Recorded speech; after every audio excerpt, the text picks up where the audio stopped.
My name is Natalia Martinez, and I'm the General Manager of the Cambridge Innovation Center expansion to Miami. The Cambridge Innovation Center is the country's oldest, largest, and most successful innovation hub. Our headquarters in Cambridge, Massachusetts houses more than 1,000 companies at any given time, largely focused on startups in every industry and every vertical you can imagine. Every sector is well represented, so it's actually a really exciting mix.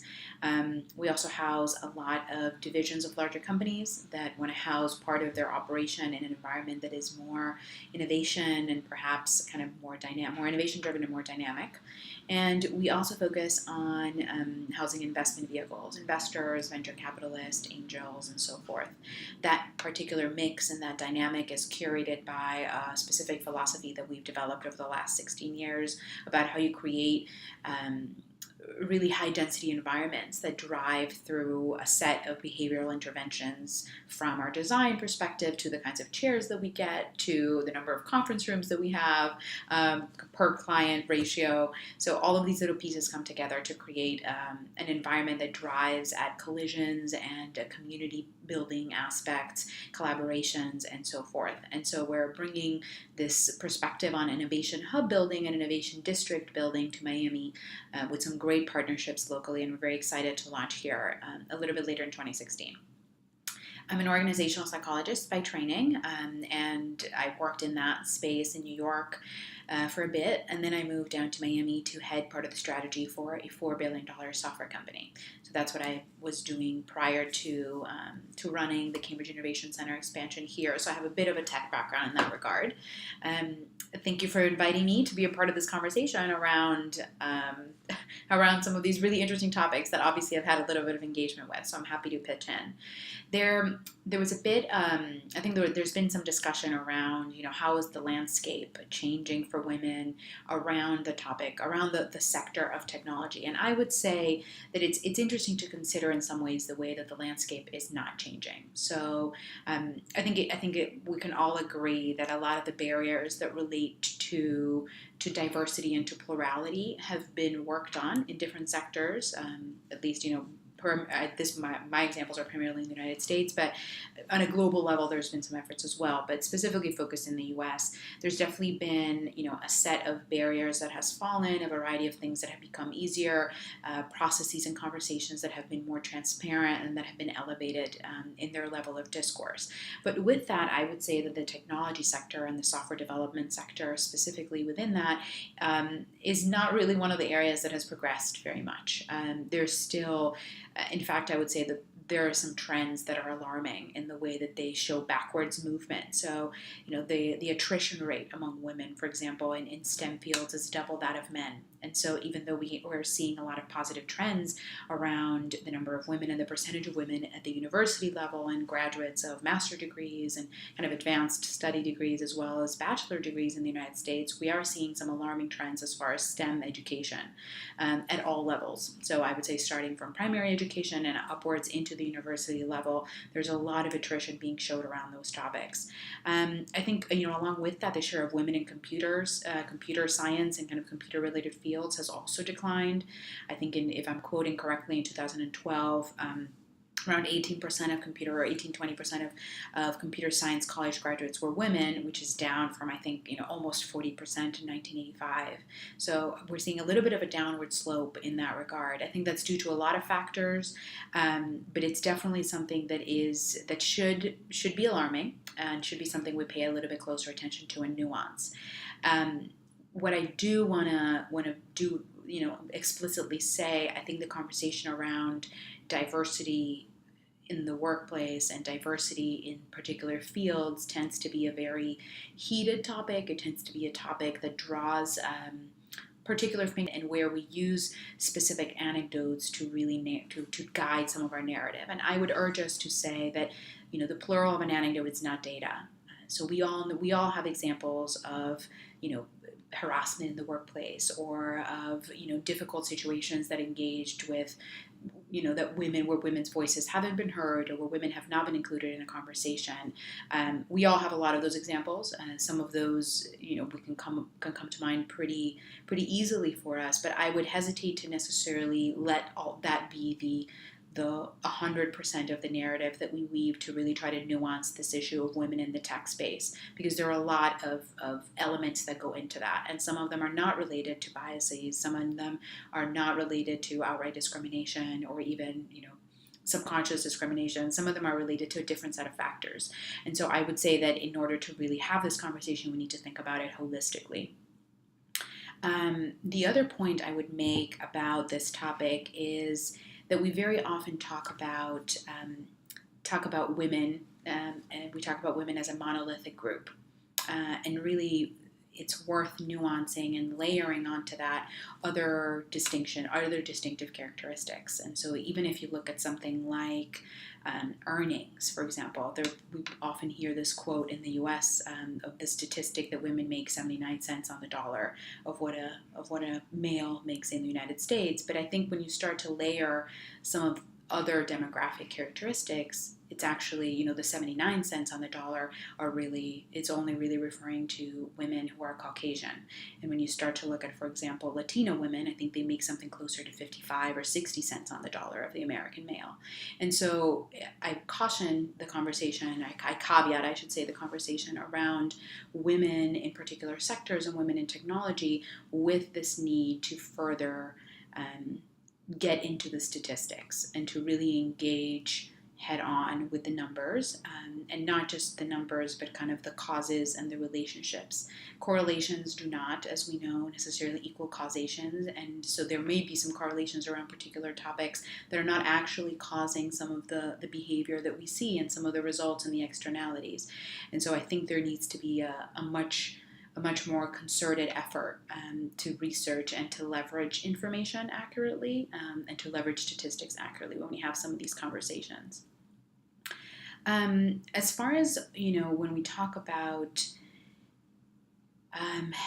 what does the future hold? I would say that's a question that comes up frequently. So what does the future hold for women in some of these sectors? And it's a question that I find difficult to engage with. And part of me doesn't find it entirely logical to a certain degree. So I would say I would like to think of the future as not necessarily along gender lines. And to me, some of the important trends that are coming up are trends that relate to all of us, and they're mindsets that should relate to all of us. And so two things kind of come to mind primarily.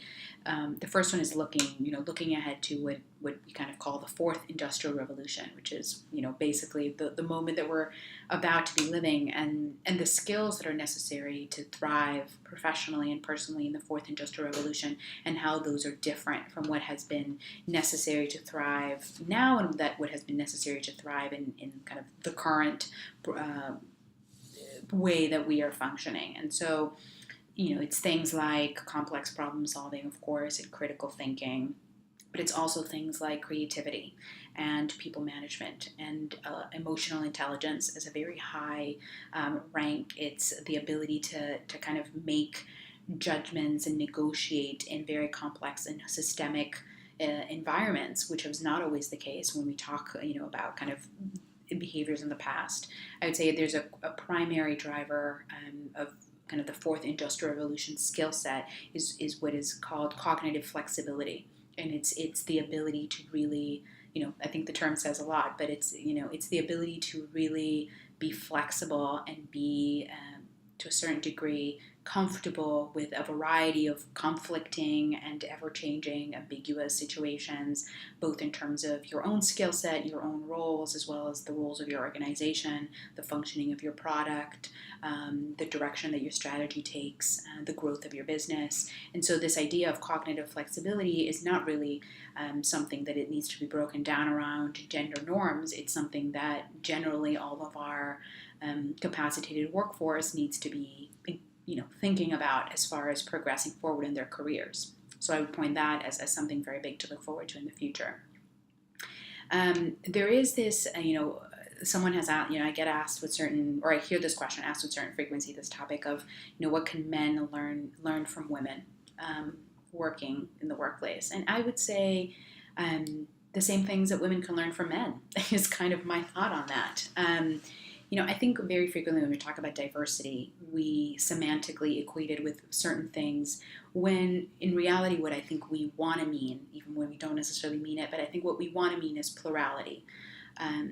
Not necessarily diversity, but plurality. And I make that distinction very carefully because I think when you evaluate the different paradigms that we have for diversity, and I use that word specifically because there's been a lot of research, in the late 90s done around defining, how you look at diversity in different formats. And I would say, the first and most basic paradigm of diversity, and this is from research conducted by Thomas and Eli, I think in 1997 or 1998, I would say the first paradigm of diversity is really looking at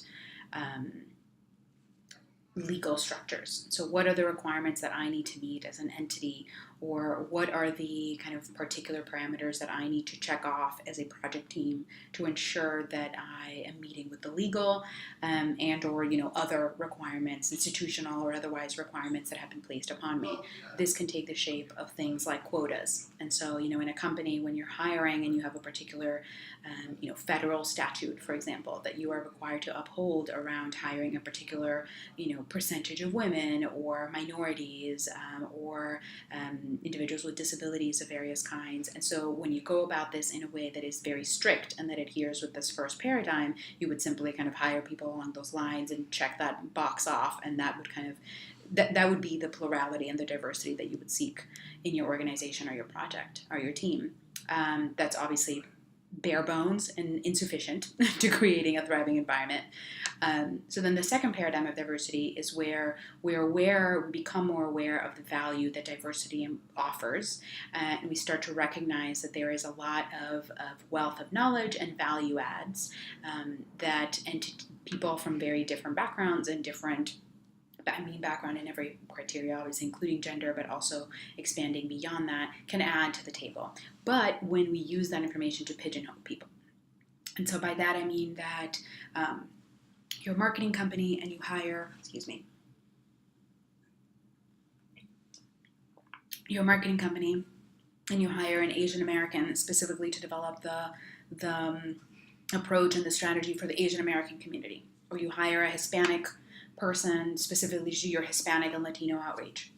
And so there's this very particular and very specific relationship between the purpose that you ascribe to kind of your diversity hires, and it's specifically related to diversity.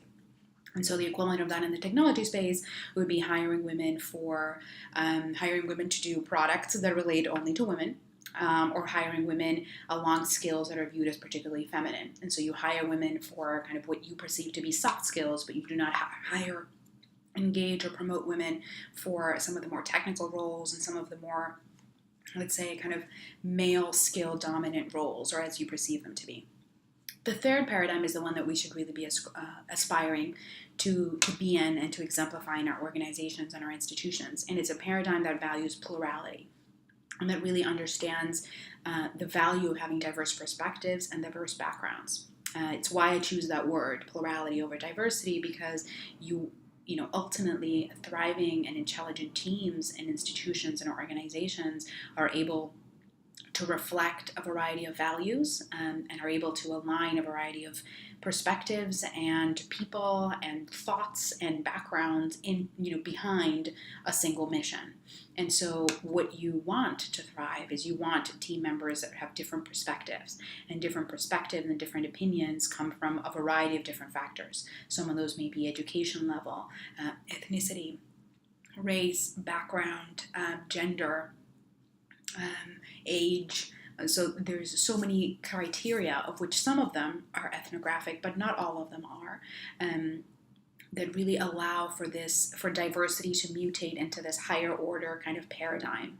And I think that's really where we need to be going. And so when we talk about what we can learn from each other, I think we all stand to learn a lot from each other, and that those learnings cannot and should not necessarily be broken along strict gender or ethnic lines.